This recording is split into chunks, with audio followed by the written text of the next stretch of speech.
धर्म, पैसा, जात पात, धर्म, संप्रदाय के लिए वोट देने की बजाय जो आपसे वोट मांगने आए आप उससे सवाल पूछो।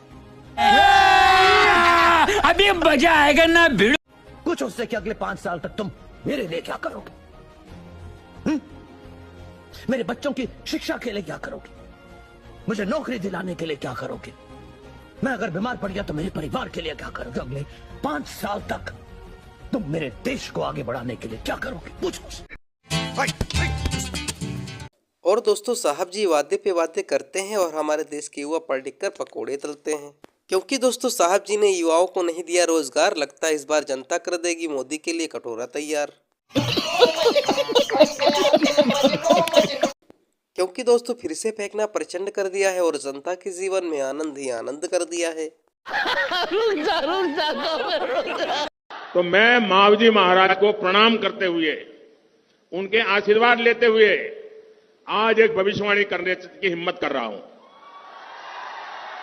करो, मेरी ये भविष्यवाणी है, ये मेरी नहीं है। इस पवित्र धरती की ताकत है कि मेरे मन में ये विचार आया है और इसलिए बोलने की हिम्मत कर रहा हूं और मावजी महाराज की क्षमा मांग करके बोलने की हिम्मत कर रहा हूं। पूरे राजस्थान के लोग लिख करके रखे, इस बार तो नहीं, अब राजस्थान में कभी भी अशोक गहलोत की सरकार नहीं बनेगी। भाई साहब कुछ ज्यादा नहीं हो गया ये? मतलब कुछ भी। अशोक गहलोत बिल्कुल कंफर्म ऐसा सीएम मिला है राजस्थान को कि जिसको हराने के चक्कर के अंदर पीएम खुद परेशान कि कैसे इस आदमी को हरावे। आज पकड़ लो बीजेपी के किसी भी कार्यकर्ता को पकड़ लो, आप उससे पूछ लो अशोक गहलोत ने काम किया है नहीं किया, बोलेगा नहीं काम तो अशोक गहलोत ने अच्छा किया है। तो जब मान रहे हो तो फिर दो ना वोट। अभी मजा आएगा ना भिड़। आपको निर्णय लेना है। आप अदानी की सरकार चाहते हो, बीजेपी की सरकार चाहते हो, या आम जनता की, किसानों की, मजदूरों की, छोटे दुकानदारों की, राजस्थान के युवाओं की सरकार चाहते हो? अगर आपने बीजेपी चुनी तो मैं आपको एक बात बता देता हूं, ना आपकी कनाल बनेगी, ना आपको स्वास्थ्य का पैसा मिलेगा, ना 500 रुपए का सिलेंडर मिलेगा, ना महिलाओं के बैंक अकाउंट में 10,000 रुपए जाएगा।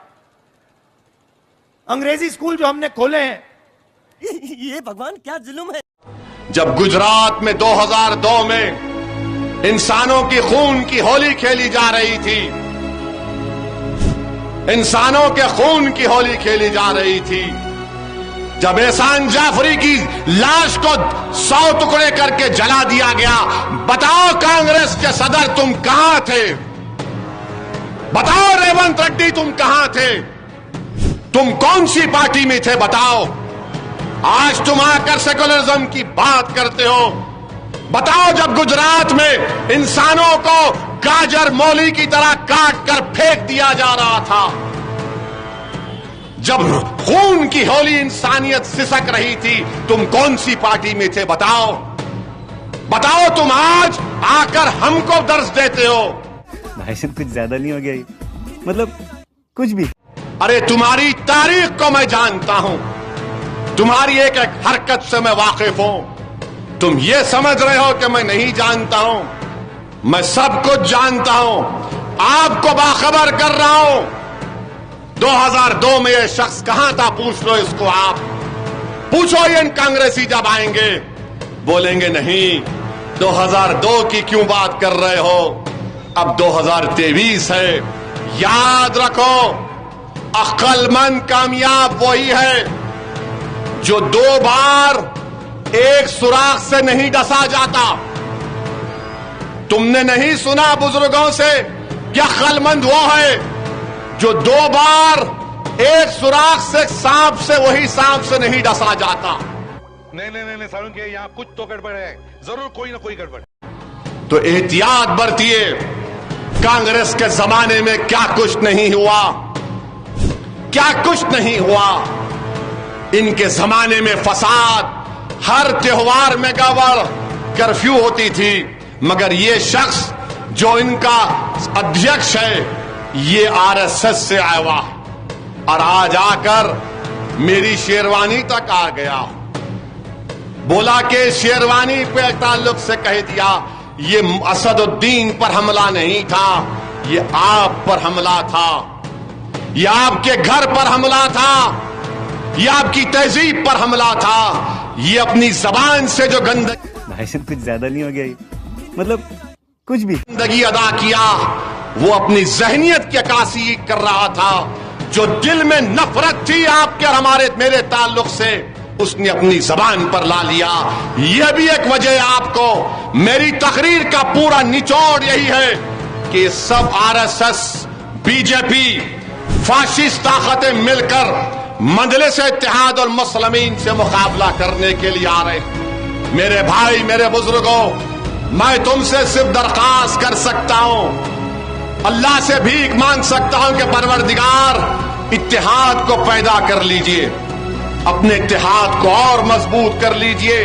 शख्सियतों को मत देखिए, जो हमारा सामने मुखालिफ है उसके अज़ाइम को सामने रखकर एक अच्छा फैसला लीजिए। आपकी पार्टी ने, अशोक गहलोत ने बड़ा कॉन्फिडेंट चुनाव लड़ा, ये कहना पड़ेगा। रिवाज जो प्रदेश का कहता है उसके विपरीत। तो मैं समझना चाह रहा हूं आपसे कि आखिर ये कॉन्फिडेंस कहां से आ रहा है? देखिए, मुझे लगता है सौरभ जी, कॉन्फिडेंस जब ही आता है जब कोई 5 साल तक सरकार अच्छे से चलाता है और जनता उस पर भरोसा करती है, तभी कॉन्फिडेंस आता है। और कॉन्फिडेंस लूज तब होता है जब मध्य प्रदेश की तरह 18.5 साल तक सरकार आप चलाएं और फिर उसके बाद आपको ये भी नहीं कहा जाए कि आप मुख्यमंत्री के कैंडिडेट हैं कि नहीं हैं, ये भी नहीं पता हो। मुझे लगता है कि आज कॉन्फिडेंस का कारण केवल और केवल राजस्थान की जनता का भरोसा है। और कॉन्फिडेंस का दूसरा कारण है कि मोदी जी आज कोई भी बात जो कह रहे हैं उस पर राजस्थान की जनता भरोसा नहीं कर रही है। आपने देखा मध्य प्रदेश में भी, छत्तीसगढ़ में भी बम्पर वोटिंग हुई है हमारे पक्ष में। पूरी तरह से वहां पर हमारी पूर्ण बहुमत की सरकारें दोनों जगह आने जा रही हैं। यही चीज हिमाचल और कर्नाटक में हुई थी, क्योंकि केवल अब बातचीत करने से, आप बड़ी बड़ी घोषणाएं करें, अब जनता थक चुकी है। जनता कह रही है आपने अपने मन की बात बहुत कर ली, अब हमारे मन की बात करके बताओ कि राजस्थान के लिए आपने क्या किया, उसका उत्तर दो। लेकिन उसका उत्तर देश के प्रधानमंत्री ना देश को देते हैं ना किसी और को देते हैं। और जिस तरह की भाषा और जिस तरह की शैली प्रधानमंत्री अपना रहे हैं, पहले शुरू में लोगों को लगा था कि शायद काफी अच्छा हमारी बोलचाल की भाषा है, लेकिन अब लगा केवल तुकबंदी से और आप इस तरह से किसी भी साधु संत का नाम लेकर भविष्यवाणियां करने लग जाएं, यहाँ की धरती है बाबा की। अरे भाई, तो संत सन्यासी पूरे देश में रहे हैं, सब कुछ रहा है, लेकिन अब तो आप देश के प्रधानमंत्री के रूप में हैं। देश के प्रधानमंत्री के रूप में आपका क्या विजन है देश के लिए और राजस्थान के लिए, उस पर लोग जनता वोट डालेगी। और विजन तो आपको 5 साल में आपको बताना चाहिए था। आप कोई राजस्थान के मुख्यमंत्री तो बनने जा नहीं रहे, आपको देश की जनता ने देश का प्रधानमंत्री बनाया था। अब देश के प्रधानमंत्री अगर आप बने थे तो आप उसका हिसाब दीजिए। 35 रुपए में डॉलर, 35 रुपए में पेट्रोल, 15 लाख रुपए अकाउंट में, 2022 तक सबको घर, और 2022 तक किसानों की आय डबल, पता नहीं कौन कौन सी घोषणाएं आपने की थी। अब देश पक चुका है और राजस्थान में कांग्रेस की बहार है। ठीक। और अभी तो रुको, क्लाइमैक्स अभी बाकी है। क्या लग रहा है इस बार हवा किस तरफ रुकी? मोदी जी का है। मोदी जी क्यों होना चाहिए? मोदी जी अरे भैया, वो तो पूरा विश्व को संभाल कर रखे हुए। देश अपना सुरक्षित रहेगा तो अपना सबको भाई लोग सब सुरक्षित रहेगा। क्या लग रहा है 2024 में कौन होना चाहिए अगला प्रधानमंत्री? मोदी। अलग जगह नरेंद्र मोदी सबसे आगे और विरोधी इटली लंदन में भागे हैं। 24 के बाद देखना वो काम करे हैं नरेंद्र मोदी ने 9 साल में, बेशुमार असंभव काम करे हैं। धारा 370 नहीं हटा सका, कोई प्रधानमंत्री नहीं हटा सका, कोई दल नहीं हटा सका, वो नरेंद्र मोदी है। बब्बर शेर जिसने धारा 327 आयुष्मान योजना किसने लगाई? नरेंद्र भाई मोदी ने। इज्जत घर किसने बनाए?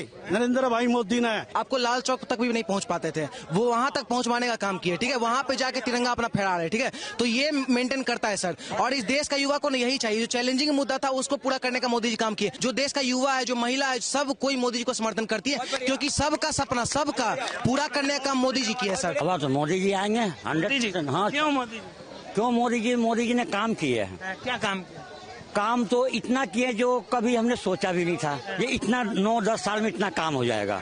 हर घर शौचालय, प्रधानमंत्री आवास योजना, अच्छे मकान। माहौल क्या है 2024 की हम बात करें, अगला प्रधानमंत्री कौन होना चाहिए? सिर्फ बीजेपी और सिर्फ बीजेपी।